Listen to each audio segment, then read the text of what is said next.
Welcome to another Failroadexpress board game review. Today we are doing Arabian Nights by Z-Man Games. Also by Eric Goldberg. I guess the stories are by Eric Goldberg. Perhaps. The legendary story board game in the world of Aladin and Sindbad by Eric Goldberg. Okay, so Topher, you want to tell us a little bit about the game that we're about to play?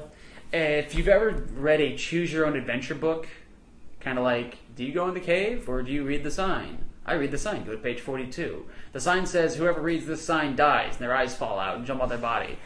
Go back to the beginning of the game. That's basically this game, this Arabian Nights game, because more bad things happen to you than good, but it's hysterical.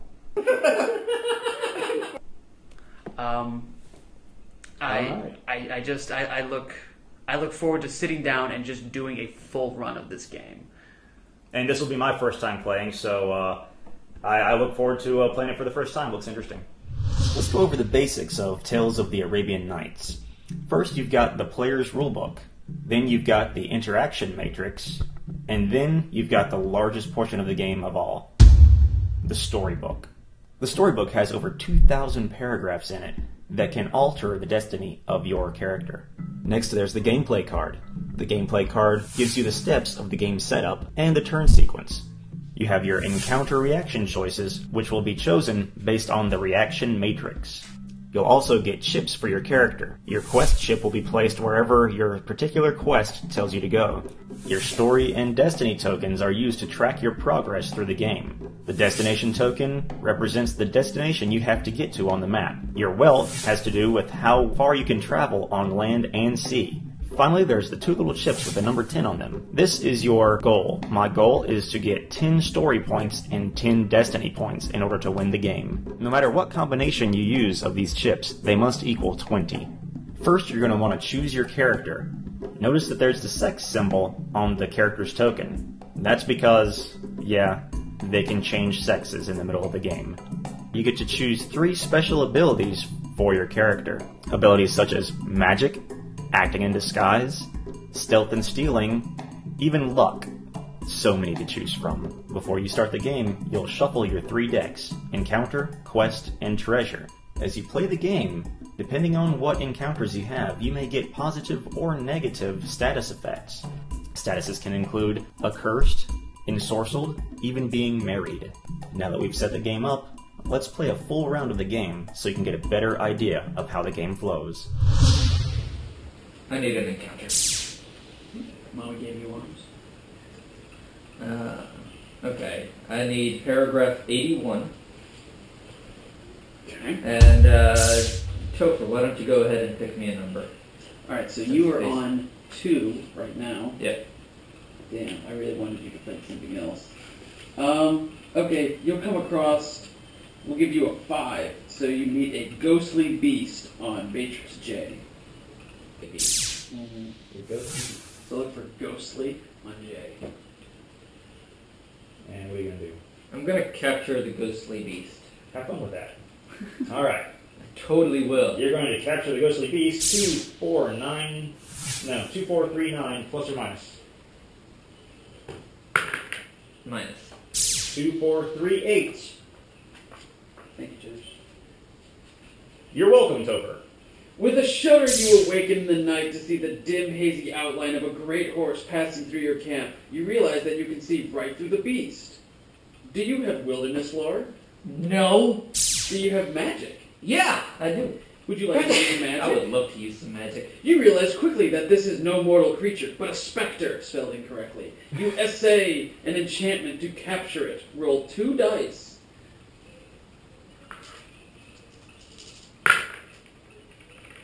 It's not that bad. The shimmering image vanishes before you can complete your spell. Story 1. Normally that would be horrible. Yeah. Like, did you roll a 6 where you needed a 7? Your arms are taken by the monster, and he cuts your face off too. He's not even going to take the face. He just wanted to do it. He hands you your face back. That Sends it back to you. No, Oh, you stories. can't take it because you don't have arms. The creature laughs. I got 2 story because I'm a crippled. Because you're a cripple. Because you're a crippled magic user. And I need to roll Oh my god. a die.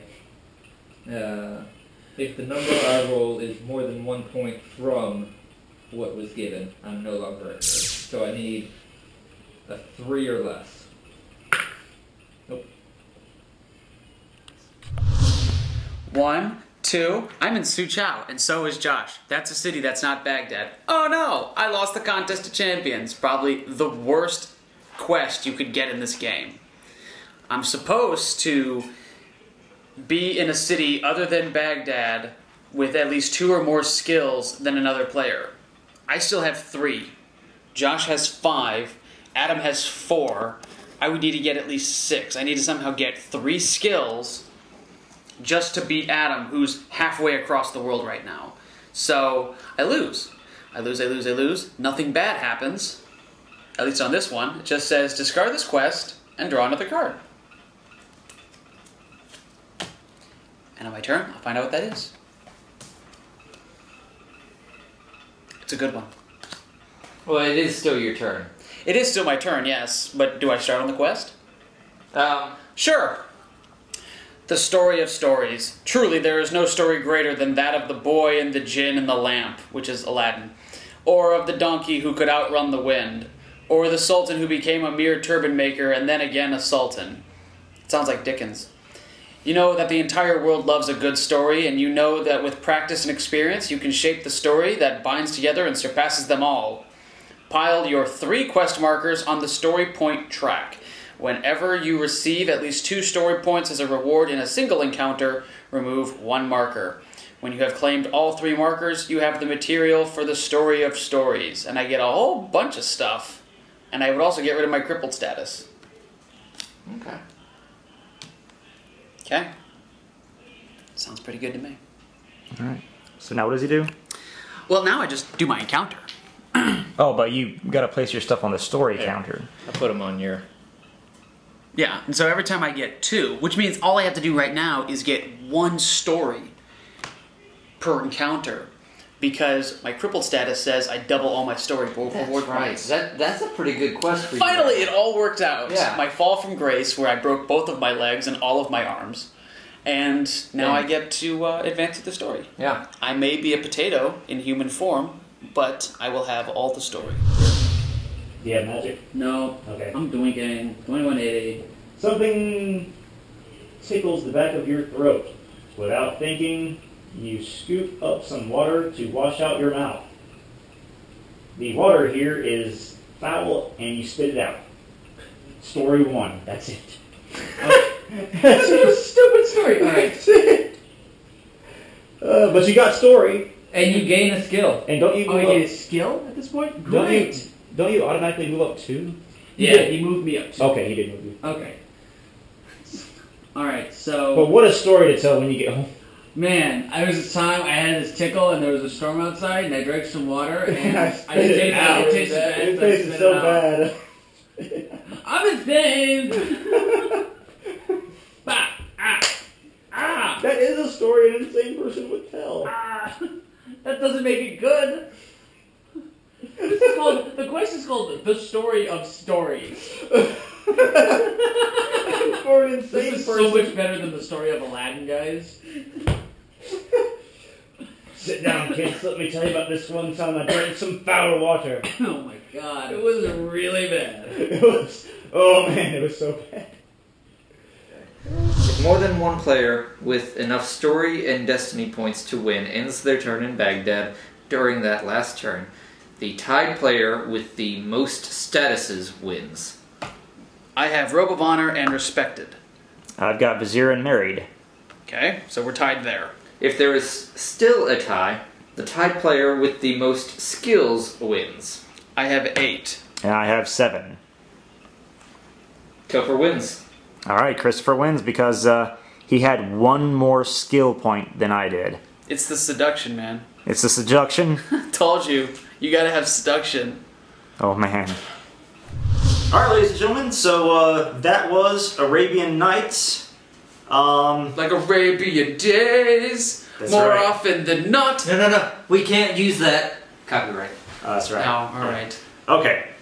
But anyway, so now we're going to rate the game that we just played on our 3 scales of ease of use, replay value, and overall fun. So, Christopher, ease of use? Okay, the very first time I played this, it was extremely confusing. I got tripped up by the morning, noon, and night tokens. The status cards aren't entirely clear, because sometimes you'll get something that says choose any status you want, but that status that you take is modified by another status, and you can't get it without having another. It's a lot to take in. It takes a little while to warm up, but I'd give it a 5 out of 10.